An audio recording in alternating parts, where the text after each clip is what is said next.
Hi, and welcome to week five's clips of the week. As a reminder, all clips that we will see have been vetted by Kevin Hatfield, Oregon SRI. Again, we're not trying to call out or embarrass any individual official, crew, association, player, or team. We're simply working towards our goal of one rule, one mechanic, and one interpretation.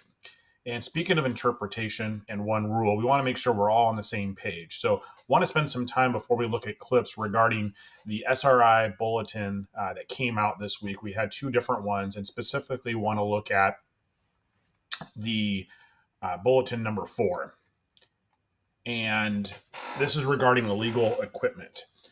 So, the following slides will be a list of partial illegal equipment. So, Rule 153 will disclose all of them. Reminder, this is a point of emphasis this year for us. So, look at page 98 of your rules book, especially the last paragraph. We are coming into the second half of the season. We want to make sure that all of us are on the same page throughout the state.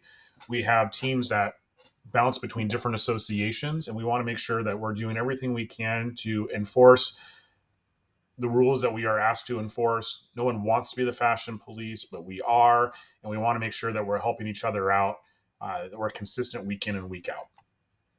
So, with that said, let's look at a couple of the points from the bulletin. So, first off, looking at what is legal and illegal in terms of eye black. So, quote unquote, war paint on the left, that's not legal. If we see that in the warm ups, we want to make sure the kids are given time to clean that up, let them know that they need to clean that up. They're allowed one stripe of eye black, as we see there on the picture on the right. So, make sure that we're enforcing that. Of course, allow for some sweating and things like that. They might streak a little bit, but the ones on the left, that's certainly not what is happening in that situation. Also, as a reminder that only clear visors are allowed. If there was a situation in which a player was allowed to have a tinted visor, that approval must come from Peter Weber. Currently, we don't have anybody that has approval to wear anything like that. So if you're told that you have a doctor's note, that will not fly. On the left hand side here, we see a version of something called a clear visor, but you can tell that there is a tint. There must be no presence of any tint. No doctor's note. Approval must come from the OSAA and Peter Weber. We oftentimes see a lot of bands, whether they're the rubber bands or the sweat bands, as a reminder that sweat bands must be worn on the wrist. Any bands worn elsewhere is a violation of the rule. So calves, biceps, we get the wristbands that are decorative. All of that must come off before a player is allowed to play. Reminder that play cards cannot be worn on the belt. I apologize for the resolution of the picture on the left, but no play cards can be worn on the belt. They must be worn on the wrist or arm as pictured on the right. And then as we move into potentially colder weather coming up, you might see some folks that are wearing hoodies underneath their shoulder pads and jerseys. Just a reminder that exposed hoodies are a violation of the same rule. So if you see that, that needs to be corrected. So what are we going to do? So effective immediately in your pregame, observe the players and inform the coach in the pregame that they may have a list of players that are non-compliant. Provide them with that list and what the illegal equipment is. They'll have ample time before the kickoff to resolve those issues. Should they not resolve those issues, if any player appears with illegal equipment, simply charge the coach with a timeout as an alternative to issuing them an unsportsmanlike penalty. If the coach asks who requested the timeout, let them know they did, because they had players appear with illegal equipment, and we're going to charge them a timeout rather than giving them an unsportsmanlike. So, with that said, let's all work together to ensure that we are enforcing the rules that we've been asked to enforce. And let's take a look at some clips. So, speaking of rules to enforce, this year we have a point of emphasis and interpretation on the defenseless receiver. We continue to miss this call, and we want to make sure that we're all on the same page with this. So, we're going to get 3 different looks at this play from different angles, and it's going to be a pass to the left. Just a reminder that wings, you're being asked to stay on the line of scrimmage this year. The wing, the line judge in this case at the bottom of the screen, is going to release as a snap, which is an old mechanic. Ironically, they're going to be in really good position to rule on the hit against the receiver. So we'll let the film run here. And when we do read pass, again, we don't want to go downfield. Let's make sure that we're keeping an eye on our receivers to make sure there's no illegal contact prior to the pass or while the ball is in the air. and then also to make sure that we're in position to be able to view the hit they may receive. So here we're going to see this hit, and that is clearly not a wrap-up tackle. We're going to see this from a couple different angles, as I mentioned. So we're going to get a tight view here. And again, just watch the hit by the defender there. That's clearly with a shoulder and not a wrap-up. Now note that the player on offense caught the ball. So we'd enforced 15 yards from the end of the run. And so it should be 1st and 10 at approximately the 17-yard line. And we're going to get one more look at this from the end zone view. And again, it's going to show clearly that the defender did not wrap up. This should have been called by the line judge and would have had help from the back judge as well. Now, we've also talked a lot about punching on passes from the wings. It's important that you're consistent throughout the game, punching forward if the pass is caught behind the line of scrimmage and it was a forward pass, or backwards, of course, if it's a backwards pass. And it's important to have consistency as a crew because there may come a play like this where the pass is caught beyond the line of scrimmage, but it's close, and the back judge and the wing need to work in tandem to determine if there's any fouls on the play. So in this play, we're going to get a pass, and we're going to have action downfield about 10 yards in front of where the ball is eventually caught. So we have number 72 for the offense, which is downfield, obviously an ineligible, and we have blocking by 2 different A players. So as we let this play out, we're going to see that the pass is caught beyond the line of scrimmage. And again, we have an ineligible downfield along with 2 players of A that are blocking. So the H correctly did not punch here, and that should let the back judge know that this is a pass caught beyond the line of scrimmage. Now you'll see the back judge will throw a flag, as will the H. Both of the officials called ineligible downfield.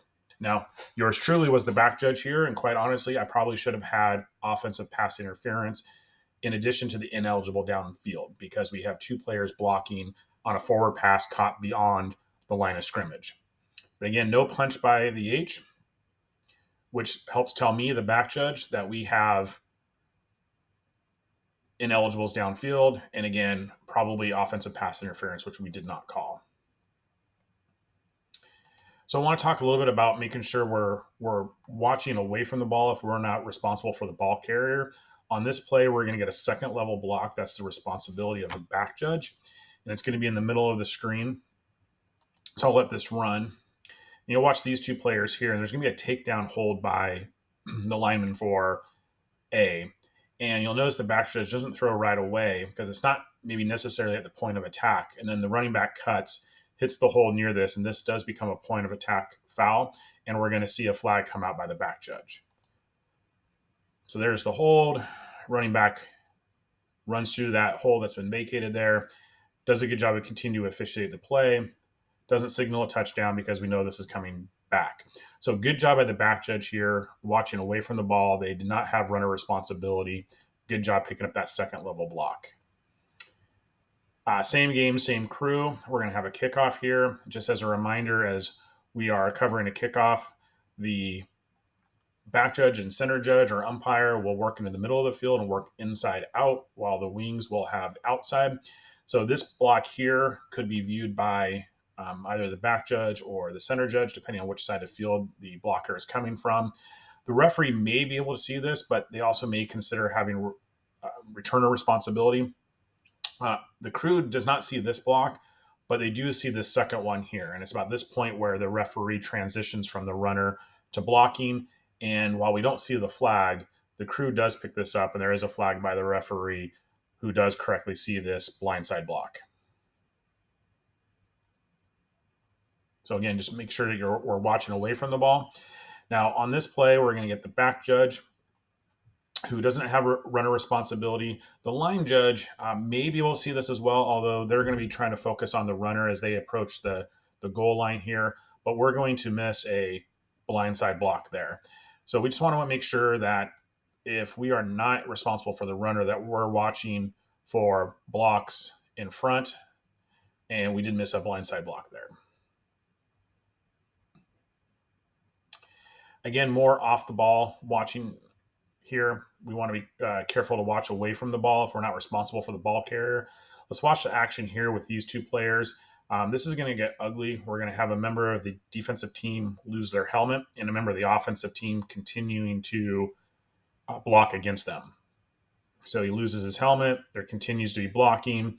And at this point, he hits him and appears to lead with his helmet. Now, the center judge you can see is keeping an eye on this, but it looks like there's two players potentially screening him, and he's not able to see to the severity of this hit. The head linesman is looking across the field for cross-field mechanics, which is understandable, but they're also in a good position to maybe help on this as well. And we would like to have seen this because this is a really dangerous hit here, and this could have led to a disqualification. The center judge does see the continuing action and does throw a flag for an unnecessary roughness here, uh, but the player was allowed to stay in the game, and a disqualification would have been warranted here. This play just shows really good communication with the wing and the back judge on a play that's in the back of the end zone. So we want to make sure that we're not, coming up with conflicting signals. You'll notice the crew here just does a really good job looking at each other, nodding, and communicating before they both go up with a clear and decisive touchdown signal. Well done. So on this play here, a couple things going on. We've got reverse goal line mechanics, so we're snapping within the 5. So the referee and the center judge are correctly on the end line, which means our wings need to move back towards the goal line at the snap. And we'll notice that here by the H. Now the play goes towards the head linesman side. They're in good position here on the goal line, and we're going to get a forward pass that's going to be caught right around the 15. Now the head linesman is down by the pylon like they should be. Now they've got to work up, and this can be hard for them to get an accurate spot. The line judge, on the other hand, does not have a lot to look at on this play, and you'll notice they come in and they're going to get the spot correctly right around the 15, whereas the head linesman's coming in around the 12, well short of where the forward progress was. So good job by the crew here. The line judge did get the correct spot, and they do spot it correctly on the next clip. So again, just good example here of cross-field mechanic. If you don't have a lot to look at here, help your partner out and make sure that we're giving forward progress to the player. Again, same game. We're going to see just a couple of clips here, one from this game and one from another one, where we just want to make sure that we're able to officiate a play without any interference from people on the sideline. So we see a lot of people here between the head linesman and the pylon, and then even in the end zone, we have some people. That could prevent the players from making a play, also puts them in danger, and it might prevent us from making a call where we would like to do that. So we'd like to get rid of these folks right here. Move them back. And you'll see here there's a pass right at the pylon. The wing has to stay short here, partially because maybe of those people, but also the player in front of them.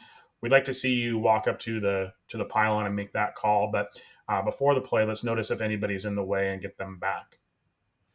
We'll see another example of that on this play here. We're on the short side if we're the head linesman, and we'd like to be off the sideline here for safety. Let's get the down box way back, and then the rest of the crew there, we have chain crew and ball boys. Let's get them pushed back to the other side so that we can work deeper. And remember, this is a goal line mechanic, so our first move should be towards the goal line, but we would like to be at least 2, if not 3 yards off the sideline if that pylon is threatened, which is what happens on this play. And you can see a member of the chain crew is walking over there, and now all of a sudden our wing, first off, was not able to move towards the pylon, but if they had and had to get deeper, they're going to run into members of the chain crew. So again, if you're a wing in that position, just make sure that you're forceful and get those folks back. So that's it for this week's Clips of the Week. If you have any questions about the rulings, please reach out to Kevin. Again, let's make sure that we're focusing on our one interpretation regarding illegal equipment. Let's get it stopped this week. Good luck with your games, and thank you.